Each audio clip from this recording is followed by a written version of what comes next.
Hello ಎಲ್ರಿಗೂ ನಮಸ್ಕಾರ. ಮೈಸೂರಿಂದ ಕವಿತಾ. ಇವತ್ತು ನಾನು ಒಂದು ಮಿಲ್ಕ್ ಶೇಕ್ನ ಮಾಡಿ ತೋರಿಸ್ತೀನಿ. ಅದಕ್ಕೆ ಹಾಲು ಬೇಡ, ಸಕ್ಕರೆನೂ ಬೇಡ. ಬೇಗ ಪಟಾಪಟ್ ಅಂತ 2ರಿಂದ 3 ನಿಮಿಷದಲ್ಲಿ ನಮಗೆ ಇದು ರೆಡಿ ಆಗುತ್ತೆ ಮಿಲ್ಕ್ ಶೇಕು. ಅದಕ್ಕೆ ಏನೇನು ಬೇಕು ಅಂತ ನೋಡ್ಕೊಂಡು ಬರೋಣ. 1 ಕಪ್ಪಷ್ಟು ಕ್ಯಾರೆಟ್ ತುರಿ ತೊಗೊಂಡಿದ್ದೀನಿ. ದೊಡ್ಡದು ಕ್ಯಾರೆಟ್ನ 2ನ ತುರಿದು ಇಟ್ಕೊಂಡಿರೋಂಥದ್ದು. ಮತ್ತು ರಾತ್ರಿ ನೆನೆಸಿಟ್ಟಿರುವ ಬಾದಾಮಿ ಸಿಪ್ಪೆ ತೆಗೆದಿರೋದು 10, 1 ಚಮಚದಷ್ಟು ಪಿಸ್ತಾ ಕಟ್ ಮಾಡಿ ಇಟ್ಕೊಂಡಿದ್ದೀನಿ. 2 ಸಾಫ್ಟ್ ಖರ್ಜೂರ ತೊಗೊಂಡಿದ್ದೀನಿ, ಹಸಿ ಖರ್ಜೂರ. ಮತ್ತು ಏಲಕ್ಕಿ ಮತ್ತು ಚಕ್ಕೆ ಎರಡನ್ನೂ ಪೌಡ್ರು ಮಾಡಿರೋ ಅಂಥದ್ದು 2 ಚಿಟಿಕೆಯಷ್ಟು ತೊಗೊಂಡಿದ್ದೀನಿ. 6 ಗೋಡಂಬಿ, ಅದು ಅಷ್ಟೇ ನೆನೆಸಿಟ್ಟಿರೋ ಅಂಥದ್ದು. ಇದಕ್ಕೆ 1 ಚಮಚದಷ್ಟು ಜೇನುತುಪ್ಪ ತೊಗೊಂಡಿದ್ದೀನಿ. ಈಗ ಹೇಗೆ ಮಾಡೋದು ಅಂತ ನೋಡ್ಕೊಂಡು ಬರೋಣ. ಪಟಾಪಟ್ ಅಂತ ಬೇಗ ರೆಡಿ ಆಗುತ್ತೆ, ಫಾಸ್ಟಾಗಿ ಆಗುತ್ತೆ. ನೀವು ಕೆಲಸಕ್ಕೆಲ್ಲ ಹೋಗಬೇಕು ಅಂದಾಗ ನಮಗೆ ಬ್ರೇಕ್ಫಾಸ್ಟ್ಗೆ ತೂಕ ಕಡಿಮೆ ಮಾಡ್ಕೊಳ್ಳೋರಿದ್ದರೆ ಇದನ್ನು ಫಾಸ್ಟಾಗಿ ಮಾಡಿ ಕುಡ್ಕೊಂಡು ಹೋಗ್ಬೋದು. ತುಂಬ ಚೆನ್ನಾಗಿರುತ್ತೆ. ಕ್ಯಾರೆಟ್ ನಮಗೆ ವಿಟಮಿನ್ ಎ, ಕೆ ಇದೆ. ಮತ್ತು ಸ್ಕಿನ್ನ ಗ್ಲೋ ಮಾಡುತ್ತೆ ನಮಗೆ ಕ್ಯಾರೆಟು. ತೂಕ ಕಡಿಮೆ ಮಾಡ್ಕೊಳ್ಳೋಕ್ಕೂ ಅಷ್ಟೇ. ಈಗ ಕ್ಯಾರೆಟ್ನ ನಾನು ಹಾಕ್ಕೊಳ್ತಾ ಇದ್ದೀನಿ. ಇದಕ್ಕೆ ನೆನೆಸಿಟ್ಟಿರೋಂಥದ್ದು ಬಾದಾಮಿ ಹಾಕ್ಕೊಳ್ತಾ ಇದ್ದೀನಿ. ನಾನು ಹಾಲು ಬೇಡ ಅಂದಿದ್ದು ಇದಕ್ಕೋಸ್ಕರ. ಗೋಡಂಬಿ ಮತ್ತು ಹಾಲು ಹಾಕೋದ್ರಿಂದ ನಮಗೆ ಅದು ಹಾಲು ಥರನೇ ನಮಗೆ ಬರುತ್ತೆ ಅದು ಟೇಸ್ಟು. ನೋಡಿ, ಈಗ ನೆನೆಸಿಟ್ಟಿರೋ ಅಂಥ ಗೋಡಂಬಿನೂ ಹಾಕ್ಕೊಳ್ತಾ ಇದ್ದೀನಿ ನಾನು. ಇದು ಅಷ್ಟೇ ನಮಗೆ ಪ್ರೋಟೀನ್ ಇರೋದ್ರಿಂದ ಬ್ರೇಕ್ಫಾಸ್ಟ್ಗೆ ತುಂಬ ಹೆಲ್ಪ್ ಮಾಡುತ್ತೆ ನಮಗೆ ತೂಕ ಕಡಿಮೆ ಮಾಡ್ಕೊಳ್ಳೋದ್ರಲ್ಲಿ. ಬ್ರೇಕ್ಫಾಸ್ಟ್ಗೆ ನಾವು ಇದನ್ನು ತೊಗೊಳೋದ್ರಿಂದ. ಖರ್ಜೂರನೂ ಅಷ್ಟೇ ಐರನ್ ರಿಚ್ ನಮಗೆ. ನಾನಿಲ್ಲಿ ಸಾಫ್ಟ್ ಖರ್ಜೂರ ತೊಗೊಂಡಿದ್ದೀನಿ. ಒಣ ಖರ್ಜೂರ ಆದರೆ ನೀವು ರಾತ್ರಿಯೇ ಅದನ್ನು ನೆನೆಸಿ ಇಟ್ಕೊಳ್ಳಿ. ಹಸಿ ಖರ್ಜೂರ ಆದರೆ ನೀವು ಆವಾಗಲೇ ತಕ್ಷಣವೇ ಹಾಕ್ಕೋಬೋದು.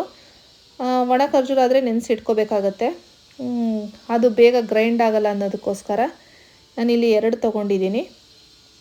ಇದಕ್ಕೆ ಈಗ ಚಕ್ಕೆ ಮತ್ತು ಏಲಕ್ಕಿದು ಏನು ಪೌಡ್ರ್ ಮಾಡಿ ಇಟ್ಕೊಂಡಿದ್ದೀನಿ ಇದನ್ನು ಹಾಕ್ಕೊಳ್ತಾ ಇದ್ದೀನಿ. ಸಿನಮನ್ ನಮಗೆ ಈ ಪೌಡ್ರ್ ಹಾಕ್ಕೊಳ್ಳೋದ್ರಿಂದ ನಮಗೆ ಒಂದು ಒಳ್ಳೆ ಫ್ಲೇವರ್ ಕೊಡುತ್ತೆ ಅಂತಲೇ ಹೇಳ್ಬೋದು ಮಿಲ್ಕ್ ಶೇಕ್ಗೆ. ಈಗ ಇದಕ್ಕೆ 1 ಗ್ಲಾಸಷ್ಟು ನಾನು ನೀರು ಹಾಕ್ಕೊಳ್ತಾ ಇದ್ದೀನಿ. ನೀವು ಮಕ್ಕಳಿಗೆ ಕೊಡೋದಾದರೆ ಹಾಲು ಹಾಕ್ಕೊಳ್ಳಿ, ತುಂಬ ಚೆನ್ನಾಗಿರುತ್ತೆ. ಹಾಲು ಹಾಕಿ ಕೊಡಿ ಮಕ್ಕಳಿಗೆ. ಈಗ ನೀವು ಬೇರೆ ಮಿಲ್ಕ್ ಶೇಕ್ಗಳೆಲ್ಲ ಮಾಡೋ, ಈಗ ಕ್ಯಾರೆಟ್ ತಿನ್ನಲ್ಲ, ತರಕಾರಿ ತಿನ್ನಲ್ಲ, ಆ ಥರದವ್ರಿಗೆ ಈ ಥರ ಮಿಲ್ಕ್ ಶೇಕ್ ಮಕ್ಕಳಿಗೆ ಕ್ಯಾರೆಟಲ್ಲಿ ಮಿಲ್ಕ್ ಶೇಕ್ ಮಾಡ್ಕೊಳ್ಳೋದ್ರಿಂದ ಅವ್ರಿಗೆ ಕ್ಯಾರೆಟ್ ಅಂತ ಗೊತ್ತಾಗಲ್ಲ. ಇದು ಅಷ್ಟು ಚೆನ್ನಾಗಿರುತ್ತೆ ಈ ಮಿಲ್ಕ್ ಶೇಕು. ಇದನ್ನು ಗ್ರೈಂಡ್ ಮಾಡ್ಕೊಳ್ಳೋಣ ನಾವು. ತಿಕ್ಕಾಗೇ ಇರುತ್ತೆ ಇದು, ತುಂಬ ತೆಳು ಅಂತ ಇರಲ್ಲ. ಮಿಲ್ಕ್ ಶೇಕ್ ಹೇಗಿರುತ್ತೆ ನಿಮಗೆ ಗಟ್ಟಿಯಾಗಿ, ಅದೇ ಇದರಲ್ಲಿ ಇರುತ್ತೆ. ಇದು ಮಿಲ್ಕ್ ಶೇಕ್ ಗಟ್ಟಿಯಲ್ಲೇ ಇರುತ್ತೆ. ಈಗ ಇದನ್ನು ನಾವು ಗ್ಲಾಸ್ಗೆ ಶಿಫ್ಟ್ ಮಾಡ್ಕೊಳ್ಳೋಣ. ಈಗ ಅದನ್ನು ನೋಡಿ, ನಿಮಗೆ ತಿಕ್ನೆಸ್ ಕಾಣಿಸ್ತಾ ಇರ್ಬೋದು. ತುಂಬ ತೆಳು ಅಂತೂ ಇರಲ್ಲ ಇದು. ನಾವು ಕ್ಯಾರೆಟ್ ಮತ್ತು ಬಾದಾಮಿ ಎಲ್ಲ ಹಾಕೋದ್ರಿಂದ ನಮಗೆ, ಆಮೇಲೆ ಖರ್ಜೂರ ನಮಗೆ ಅದೇ ಸ್ವೀಟ್ನೆಸ್ ಕೊಡುತ್ತೆ. ಈಗ ಶುಗರ್ ಇರೋರು ಮತ್ತು ವಯಸ್ಸಾಗಿರೋರು ಆ ಥರ ಏನಾದರೂ ನಮಗೆ ಸ್ವೀಟ್ನೆಸ್ ಬೇಡ ಅಂತಂದರೆ ಜೇನುತುಪ್ಪನ ಹಾಕೋಬೇಡಿ. ಇದರಲ್ಲಿ ಕ್ಯಾರೆಟಲ್ಲೇ ಸ್ವೀಟ್ ಅಂಶ ಇರೋದ್ರಿಂದ, ಖರ್ಜೂರದಲ್ಲಿ ಇರೋದ್ರಿಂದ ಇಷ್ಟೇ ಸಾಕಾಗುತ್ತೆ. ನೋಡಿ, ಈಗ ನಾನು ಪಿಸ್ತಾ ಹಾಕ್ಕೊಳ್ತಾ ಇದ್ದೀನಿ. ಪಿಸ್ತದ ಜೊತೆಗೆ ನೀವು ಬಾದಾಮಿ ಚೂರುಗಳನ್ನೂ ಹಾಕೋಬೋದು. ಮತ್ತು ಸೀಡ್ಸ್ಗಳು, ಪಂಪ್ಕಿನ್ ಸೀಡ್ಸು, ಚಿಯಾ ಸೀಡ್ಸ್ ಅದೇನಿರುತ್ತೆ ನೀವು ಅದನ್ನು ಸ್ವಲ್ಪ ರೋಸ್ಟ್ ಮಾಡಿ ನೀವು ಅದ್ರ ಮೇಲ್ಗಡೆ ಹಾಕೋಬೋದು. ನಾನು ಇಲ್ಲಿ ಒಂದು ಸ್ವಲ್ಪ ಚಿಯಾ ಸೀಡ್ಸ್ ಹಾಕ್ಕೊಳ್ತಾ ಇದ್ದೀನಿ. ನಿಮಗೆ ಅದು ತೋರಿಸಿರಲಿಲ್ಲ ನಾನು. ಜಸ್ಟ್ ಅದನ್ನು ಒಂದು ಅರ್ಧ ಚಮಚದಷ್ಟು ಹಾಕ್ಕೊಳ್ತಾ ಇದ್ದೀನಿ. ತುಂಬ ಚೆನ್ನಾಗಿರುತ್ತೆ. ಇದ್ರ ಮೇಲೆ 1 ಚಮಚದಷ್ಟು ನಾನು ಹನಿ ಹಾಕ್ಕೊಳ್ತಾ ಇದ್ದೀನಿ. ಅದೇ ನಿಮ್ಮ ಚಾಯ್ಸು, ಹಾಕ್ಕೊಳ್ಳೋದಿದ್ದರೆ ಹಾಕ್ಕೊಳ್ಳಿ ಹನಿನ. ಬೇಡ ಅನ್ನೋರು, ಈಗ ಶುಗರ್ ಆ ಥರ ಇರೋರೆಲ್ಲ ಹನಿನ ಸ್ಕಿಪ್ ಮಾಡ್ಕೊಳ್ಳಿ. ತುಂಬ ಚೆನ್ನಾಗಿರುತ್ತೆ. ಈಗ ಫಾಸ್ಟಾಗಿ ನಮಗೆ ಹೋಗ್ಬೇಕಾಗಿರುತ್ತೆ, ಕೆಲಸಕ್ಕೆಲ್ಲ ಹೋಗಬೇಕಾಗುತ್ತೆ, ನಮಗೆ ತಿಂಡಿ ಮಾಡೋಷ್ಟು ಟೈಮ್ ಇರಲ್ಲ.